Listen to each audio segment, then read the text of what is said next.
Hello, everyone. Welcome to another episode of the Engineering Student Experience Podcast. I'm Paul Nissenson from the Mechanical Engineering Department at Cal Poly Pomona. After graduation, many engineering students will enter the workforce as an employee for a company. Some companies are well established and have tens of thousands or even hundreds of thousands of employees. Companies like Boeing, Siemens, and Raytheon come to mind.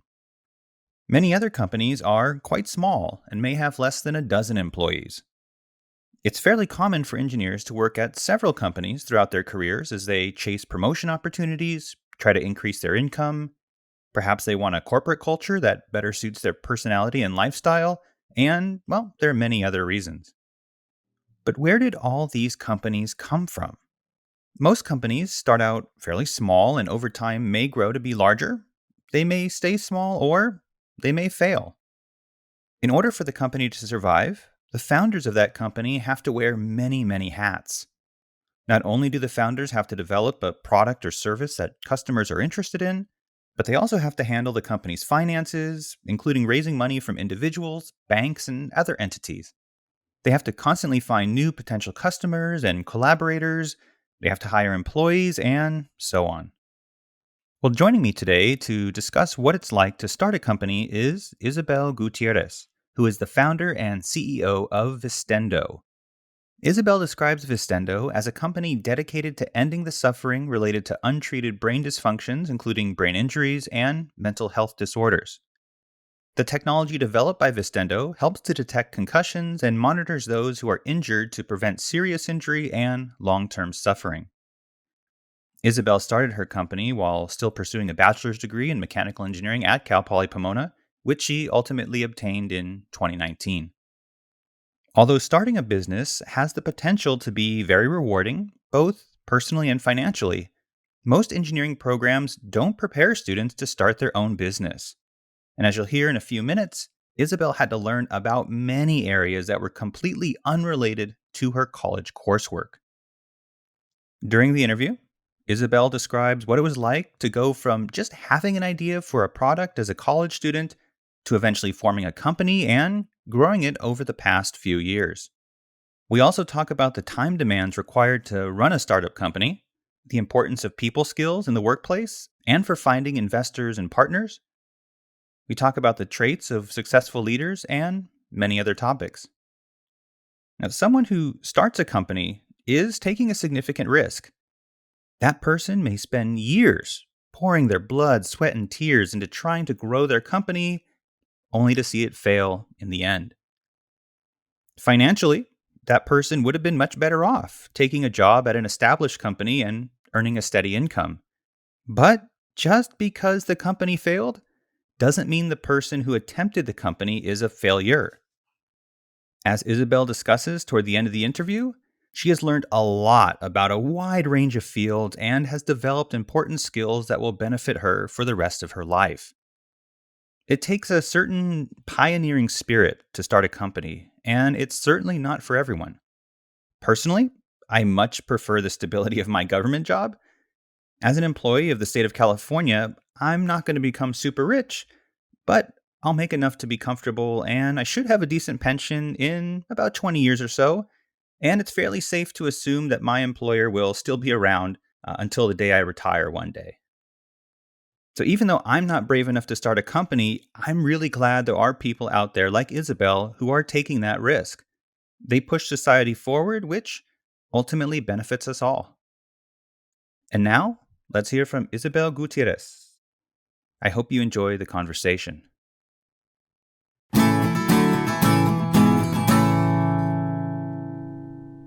All right, well, I am here with Isabel Gutierrez, who is the CEO and founder of a company called Vistendo. And we're going to talk a lot about your company in just a little bit. She's also a graduate of our very own Cal Poly Pomona Mechanical Engineering program, 2019? 2019, yeah. 2019. First of all, thank you so much for taking time out of your busy day to come down here to Cal Poly Pomona and have this conversation. Yeah, no, thanks for having me. Well, I've actually been really looking forward to today's conversation because it's about a topic that I really know nothing about, but you are now an expert in. And the main topic that we're going to talk about today is really what it's like to start your own company. Before we get into that, I think it'd be really helpful for the listener to get a little bit of background about yourself. So when do you remember first getting interested in engineering, and what was college like for you? And do you remember when you started thinking that you are going to, or that you'd be interested in creating your own company, which most people never do? Yeah, so I grew up, my dad's background is in physics and optical engineering. So I always grew up going to his laboratories and kind of being in there. And I remember getting dressed up and playing with all the equipment there that we were allowed to. Was always into Legos and I was just constantly wanting to build something. And I think that's kind of where my first kind of clue was that I would go into engineering. Then after that, I just kind of continued to grow on that. My parents always encouraged me to, if you don't have it, just build it. So I was always outside building swings that would then break a little days after.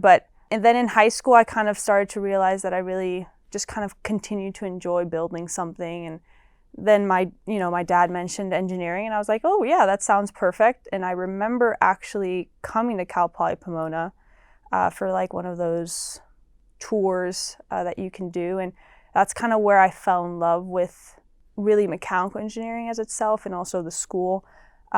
Because of that, just learned by doing philosophy. That was like literally what I had done my entire childhood. So here it was like at a bigger scale, and I was like, wow, this is all the stuff I could do with engineering. So that's kind of what led me to the engineering path. So your dad didn't try to get you to go to the physics path? No, he got his master's in optical engineering. So he was also in a little bit of the engineering, and no, he didn't try to, luckily. When did you start thinking that I would be interested in starting a company? What inspired that?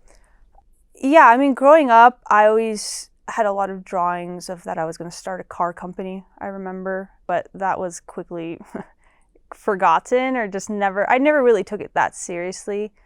In high school, I was really, really shy, so I didn't get involved pretty much with anything other than I played soccer growing up, so I was on the soccer team there. So when I came to college, I was like, you know what, I'm going to do the complete 180. I'm going to push myself to not be shy and join everything I could. So I got really involved throughout my college years.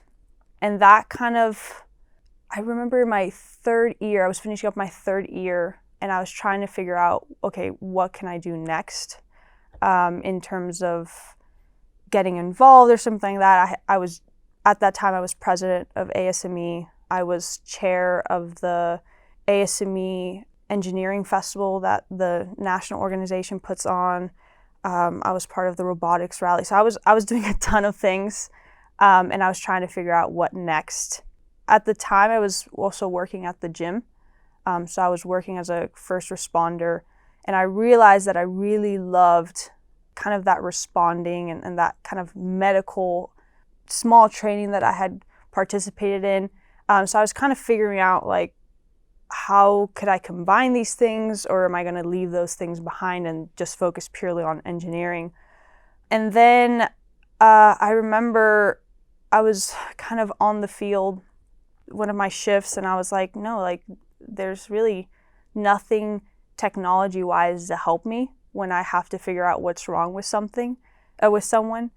And I was trying to figure out, like, okay, why is there nothing there? Because since I had been doing all my engineering classes, I was like, I know there's technology out there in every single other kind of realm, the aerospace, all that, those are huge, but why is there not really anything here for medical? It's always just kind of tools to help the person, but never really that advanced technology-wise. So that's kind of when I started to think, if there's nothing out there, why shouldn't I just try to do it? When you started, okay, so now you have an idea that you want to develop some technology that will help, at that time, help athletes, more of like the diagnostic of what's wrong with them? Yeah, so it started out kind of being, if we could make some sort of technology to help just the average person figure out what's wrong with either them or someone else. Because it's much simpler if you're a doctor and you have all that training. But it's not always apparent, especially if everything's internal, when someone needs to go to the emergency room, or when they're, just need to see the doctor, or if they're completely fine and they don't need anything. Okay, so now you have an idea for starting a company. There's probably 1,000,000,001 little details that you need to deal with. Things like, financing the company. How's your company going to be structured? You have to hire personnel. There's probably all these legal issues that you have to deal with. So at that time, in roughly your third year of college, did you have any idea about how to, first of all, do you have any idea that these details were things you had to be concerned about? And then if so, how to address them? And then if you didn't know everything at that point, who did you turn to for help? Yeah, so I knew 0% of anything to start a company. And we don't teach you typically in an engineering program how to start your own business. No, and I think it's always, it's just not the typical thing you think of. It's typically like, let me just find a company that's doing something similar to that and let me help them, give them my ideas. I was very fortunate. My dad actually started a company when I was still in high school. So he had quite a bit of experience starting a company. So when I first started thinking, maybe I want to go out on my own, I obviously turned to him first, told him what I was thinking of. And since he kind of had that experience with the startup world, for him it's about understanding whether this is an idea that actually has merit and ground and can actually get somewhere, or, how to let me down easy and be like, that's not something that can happen.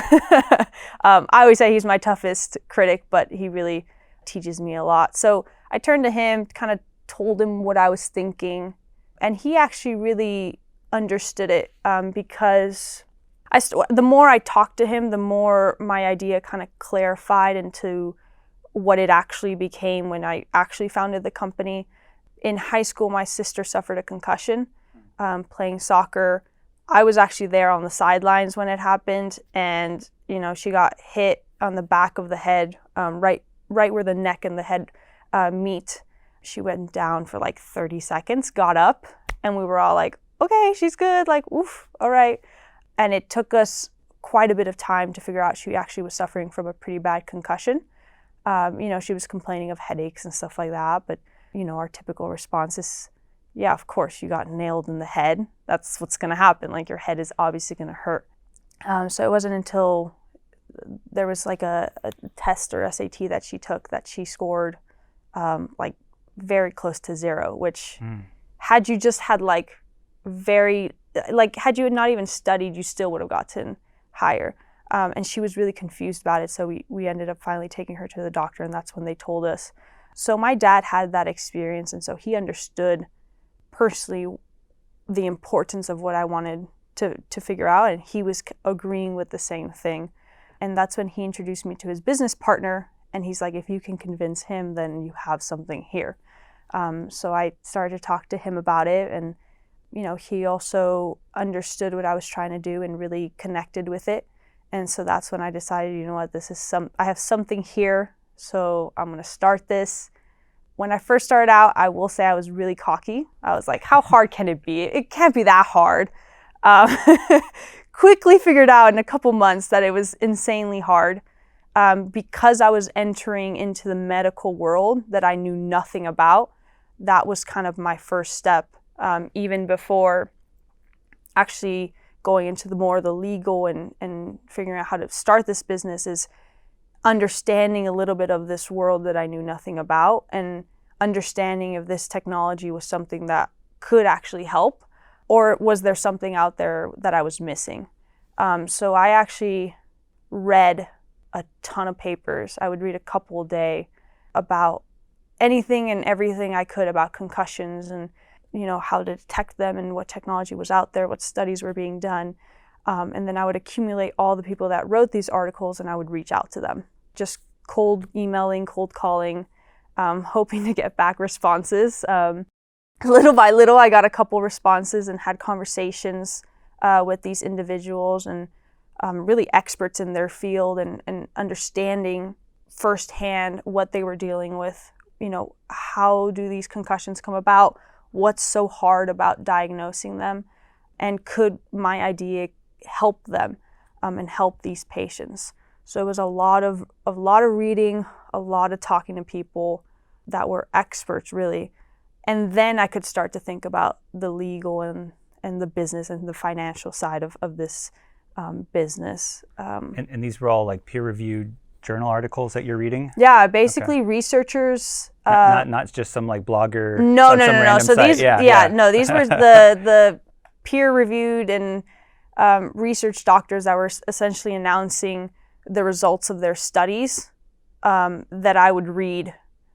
I mean, at first I could understand like nothing of it, and so I remember the first thing I did is I picked up all the MCAT books because I didn't take any chemistry or biology. I think I took one because that's what's required for the ME degree.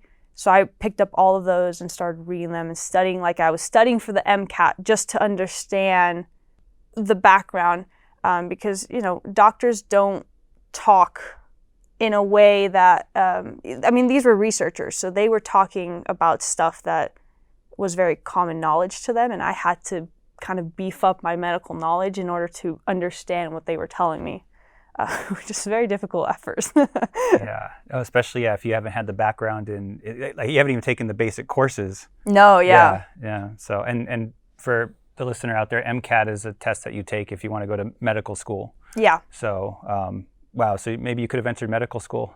Yeah, there was a period of time where I thought about it,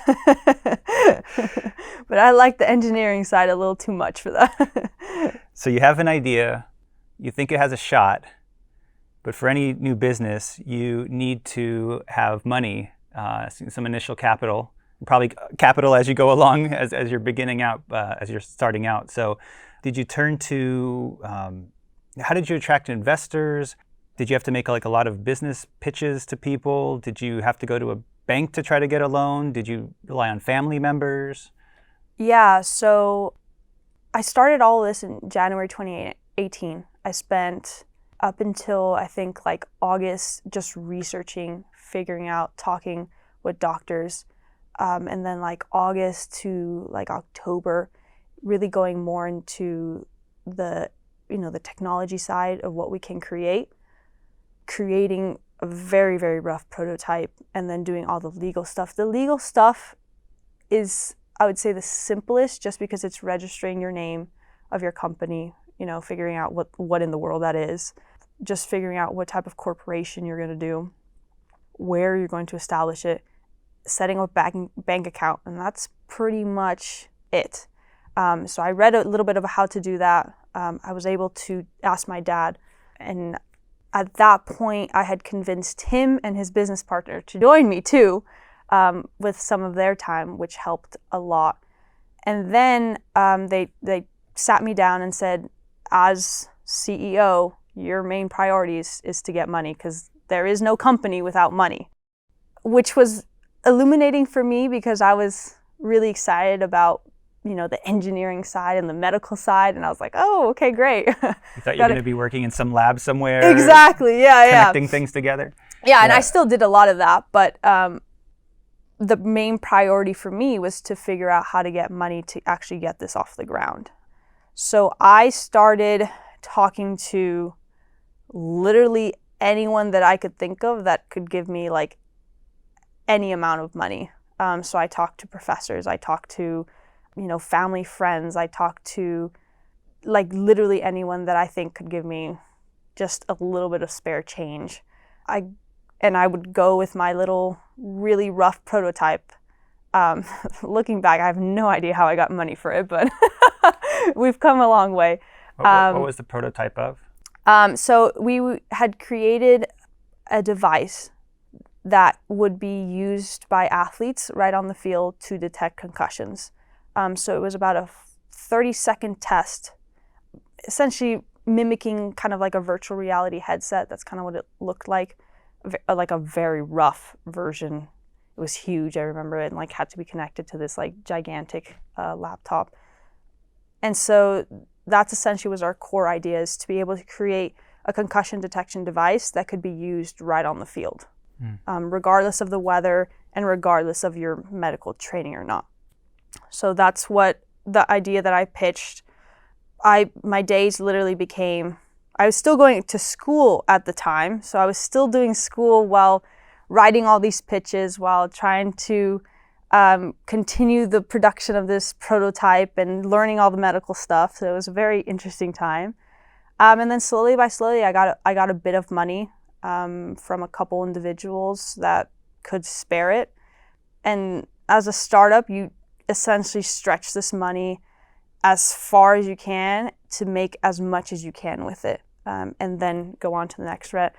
At that point, we started to look at grants from the government because they were interested, very, very interested in this type of work for their military personnel. And a couple months after, from the initial small amount of money, I think it was like $50K that I raised, from that we were able to create a much better prototype that we then wrote a proposal for to the government, and that's when we were awarded a $250K grant to continue our work in this. And that really kind of helped us launch into kind of going from very, very tiny startup to a little bit bigger.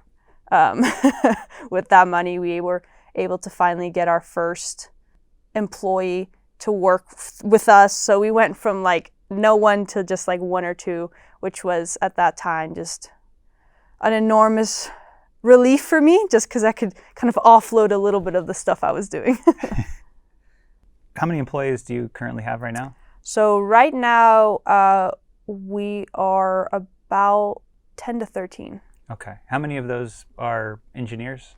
Engineers, we have, I would say, about 5. Are they mostly mechanical, or are they No, software so engineers, we are or? mostly software and electrical, Okay. and medical engineering. At this point in time, we're recording in July of 2022. How much has Vistendo grown to be, and what kind of products and services does it now offer? Yeah, so we've grown quite a bit since we first started. It's just been 3 or 4 years. Yeah, no, we've grown quite a bit. It's crazy to think how little it was, but I mean, we still have ways to go. But we've grown quite a bit. We went from 0 to about 10, so we're a bigger company than we were. At this point, we've raised about $360K and have a revenue up to date of about $2 million. So Wow. We've grown quite a bit, which is our devices. We've gone through so many iterations of the same thing. Our products and services have changed quite a bit.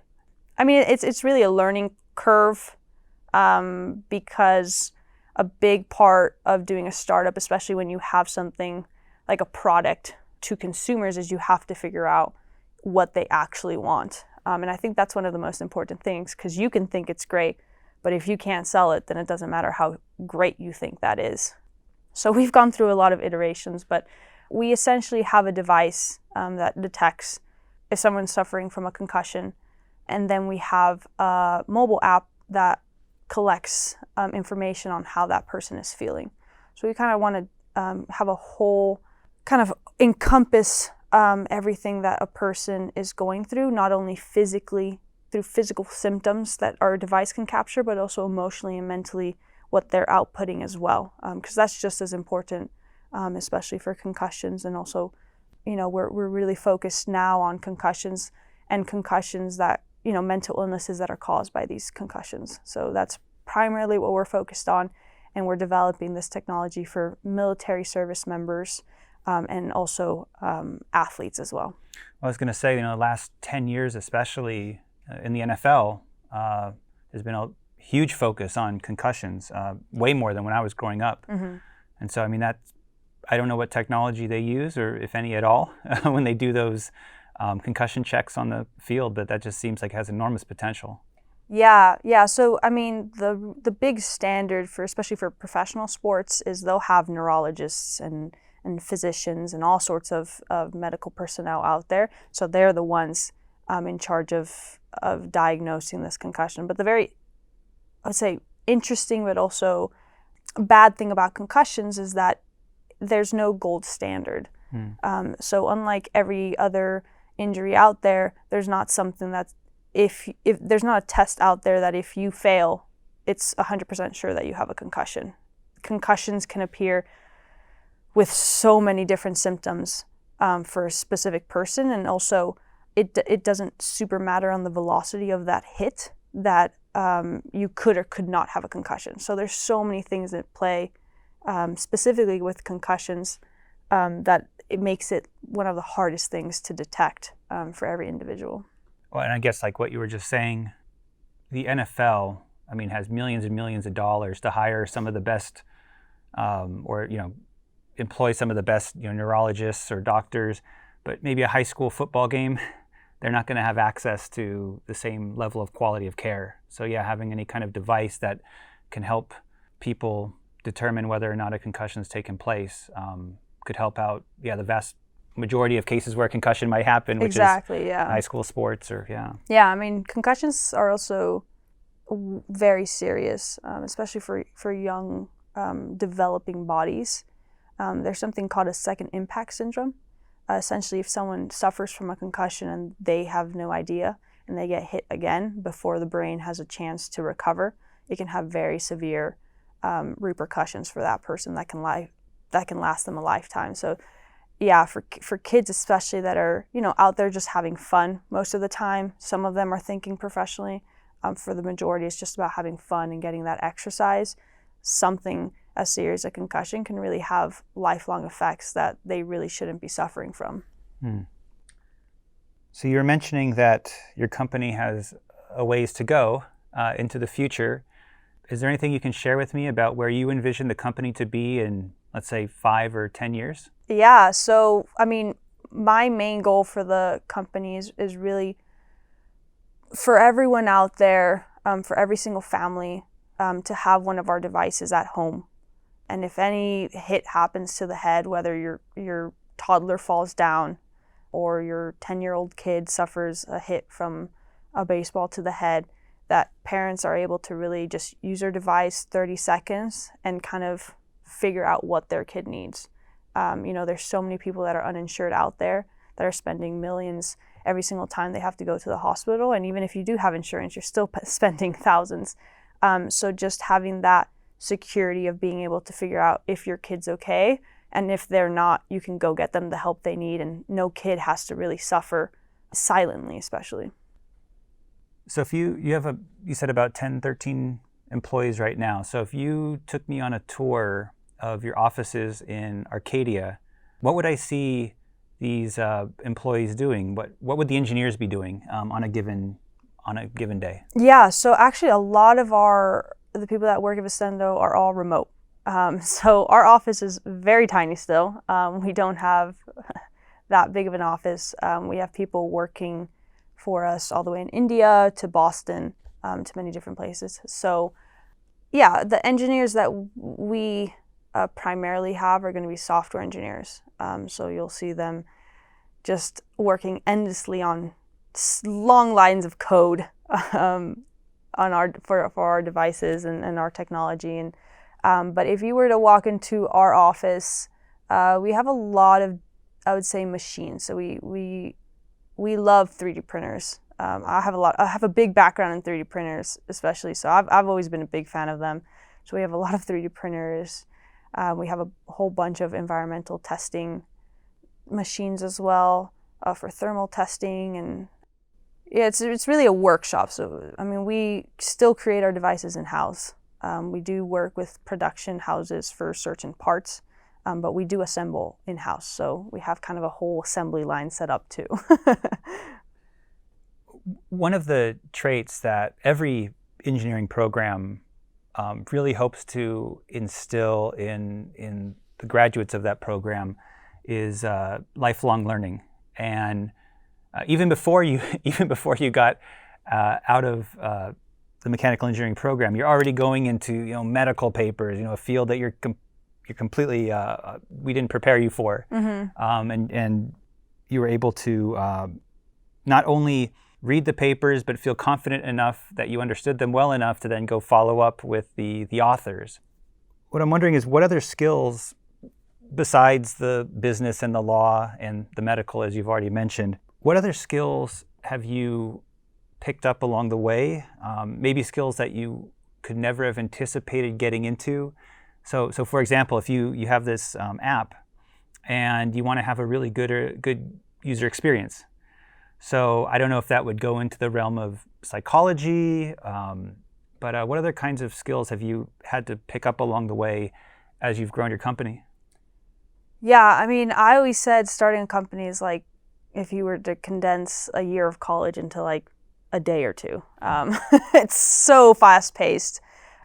But I mean, when I first started out, I think being a little bit naive kind of helped me because I didn't realize how hard it actually is. So having that kind of, let's just go for it, really helped.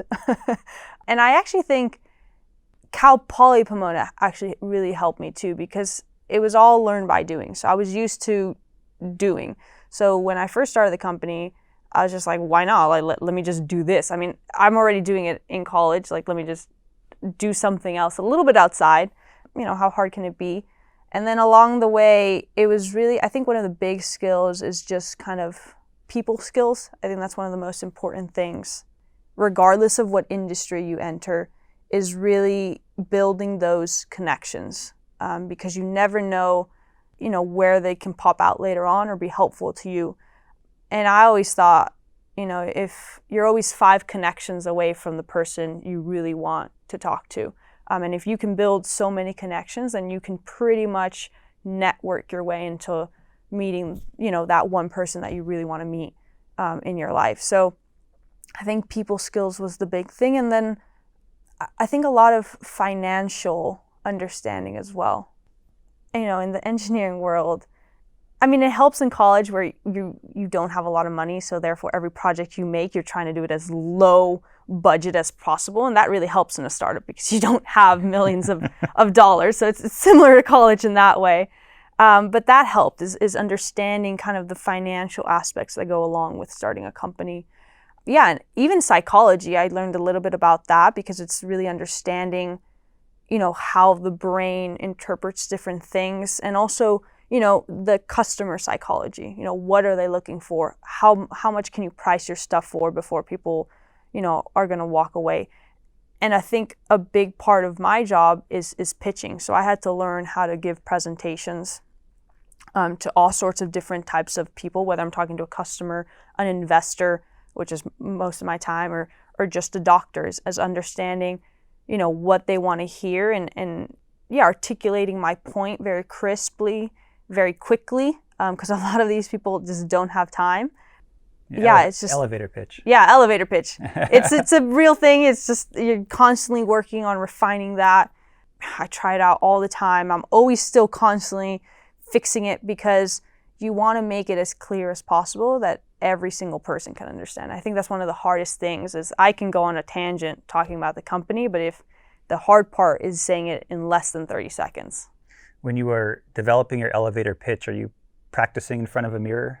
Oh, absolutely. I would literally just be walking along the street, saying it to myself, making sure that because it's one of the biggest things is you can practice all you want, but then you start to get robotic. And that's one of the worst things is when you're starting a startup, it's all about your passion. And of course, making sure you have the expertise behind that. But what people really connect to is the passion that you bring. And I think that's one of the most important things is finding the job that you're most passionate about. And it can be anything. And that's one of the hardest things to do. And if you're lucky enough to find it, that's just incredible. So you're the boss. You're the big boss of the company. You're the CEO. Yeah. What's a typical week like for you? You're talking about how you're always looking for more investors. Before we started having this interview, I saw you checking your email or text constantly. I'm sure it's not a 9-to-5 job. How many hours do you think you put in a typical week? Oh gosh. Because it's kind of my baby, I would say it's kind of a Monday through Sunday. Anytime I'm awake, I'm working. Whether it's something as simple as just shooting an email, thinking about what I need to do, practicing my pitch.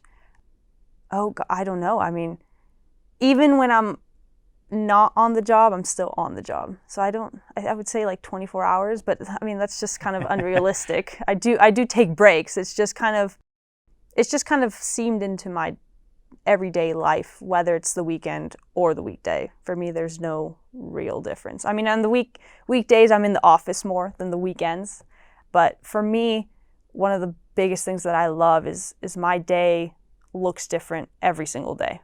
Whether it's flying to meet with hospitals or talking to investors, or I even still get to do a bit of engineering. So I do the 3D printing or assembling, or talking to our engineers, or talking to customers, or I'm always also looking for, a big part of startups is partnerships. So I'm always looking for our next partnerships. Who can we work with? Still read papers. So I do that on the fly.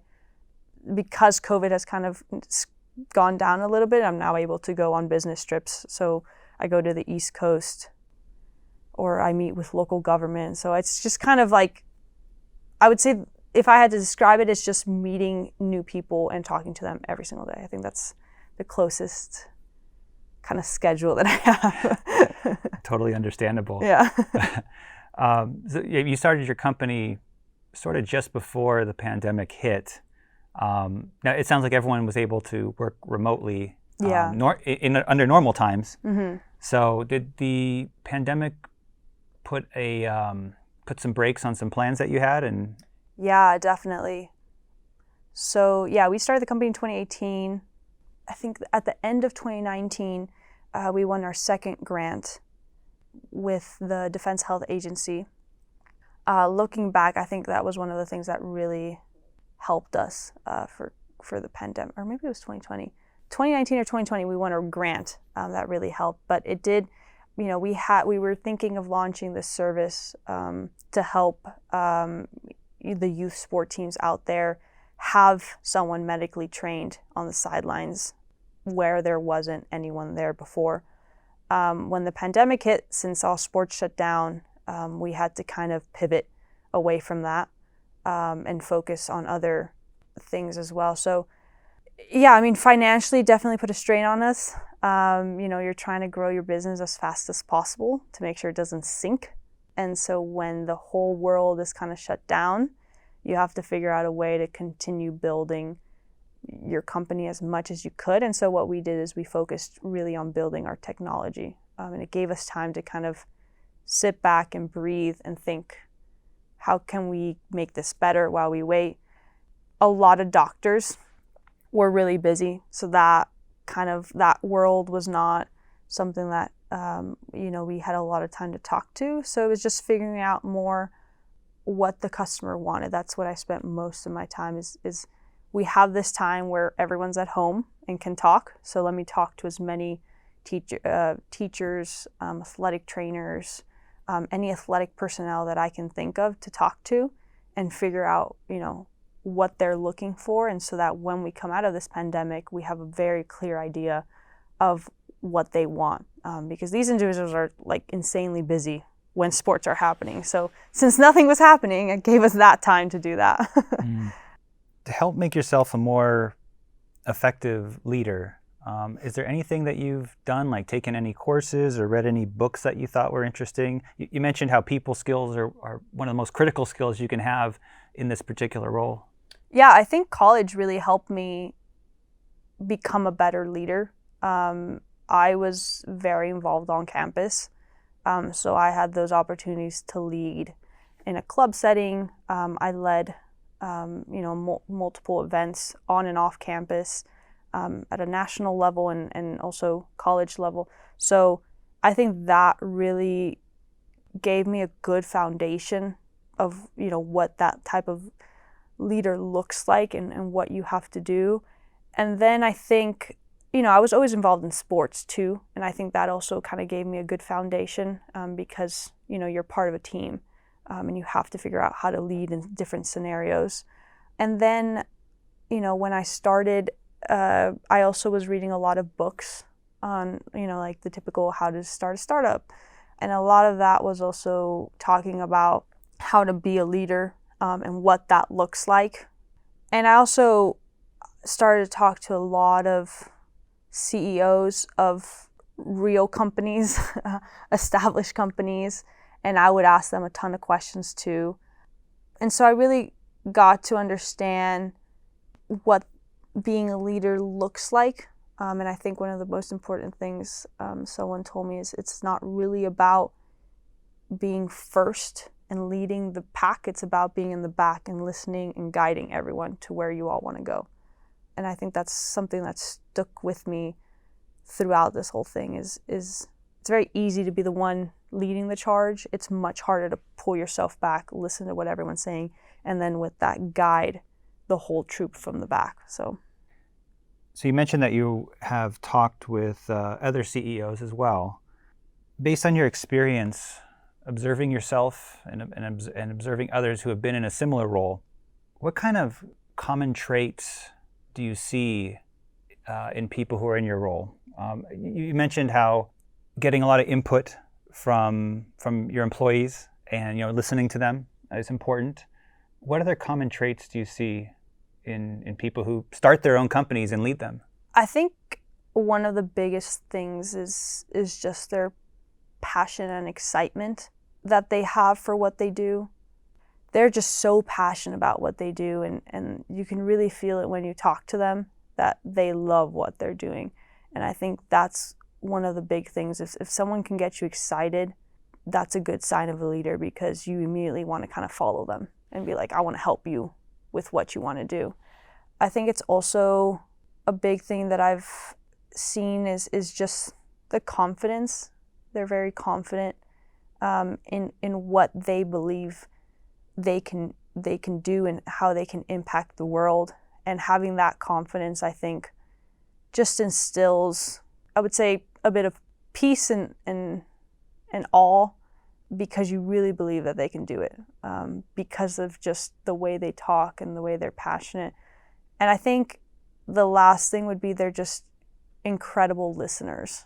They're not the first to talk, I would say, but they love to listen, and they're really good at it, where they're really actively participating in the conversation, even though they might not just be talking that much. I think that's one of the biggest things that I can see when they talk with their employees. They kind of exude that excitement and passion into them, and also give them a ground where the employee really feels like they're being listened to and their ideas are actually contributing to the grand scheme of things. So they're not just a clog in the machine, so to speak. Buy-in in the company. Yeah, exactly. And you can tell that there's everyone at these companies really believes in what they're doing. And I think one of the big things with being CEO is making sure that every single person in your company believes in your vision and the vision of the company. Because if everyone's so excited and passionate and working towards that, then you can accomplish. You can't accomplish it alone. So you've been very generous with your time today, Isabel. Yeah, of course. Sure you have so many you probably got 10,000 emails while we've been talking here for the last 45 minutes. I have one last question for you, though, and that is, there might be some high school students right now listening, or college students listening, and they might be thinking about starting their own company.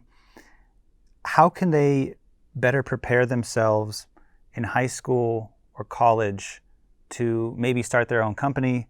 Would you recommend them taking perhaps certain non-engineering courses if they go into an engineering program?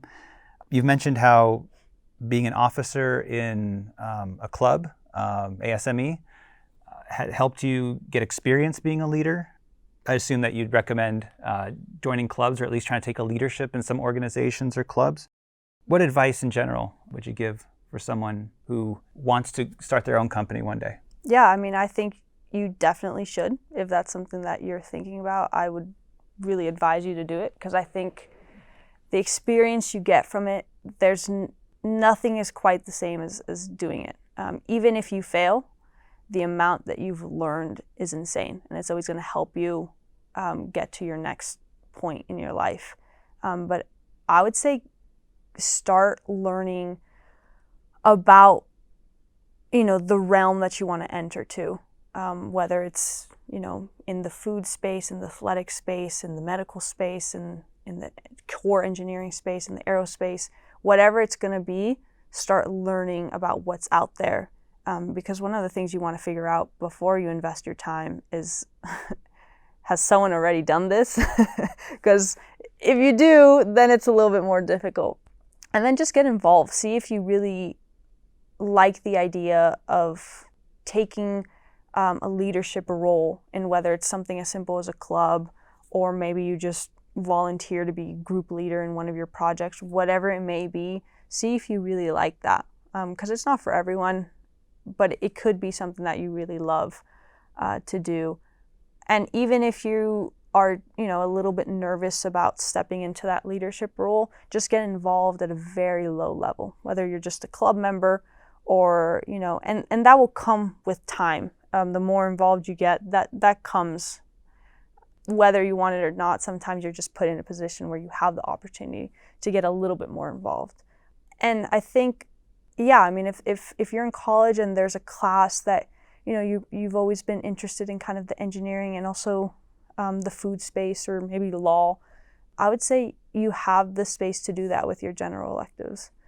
So take a class in that. See if you really like it.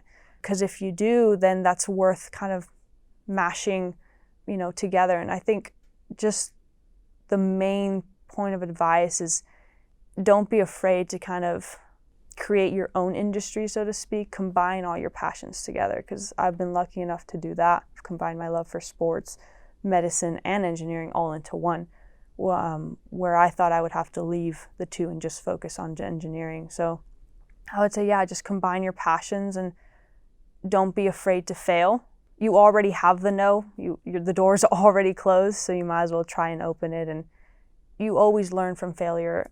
It's never really that you're failing. If you learn from it, then you've never really failed. Yeah, I really love that phrase you said earlier. So nothing's wasted.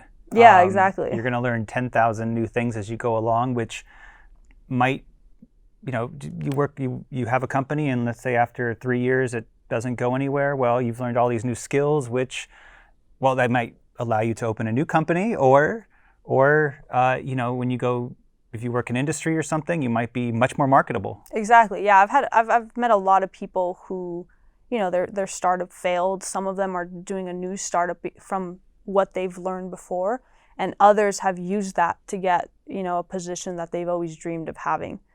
So regardless of if it succeeds or not, you've learned so much that you can use that. It's not a waste of time.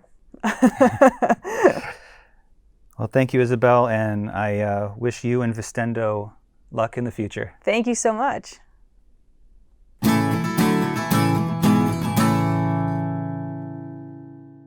I'd like to again thank Isabel for sharing her experiences about what it's like to start and grow a new company.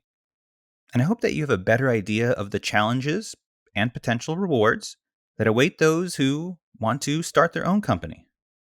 In case you're interested in checking out Vistendo's website, which is just vistendo.com, I've included a link in the show notes.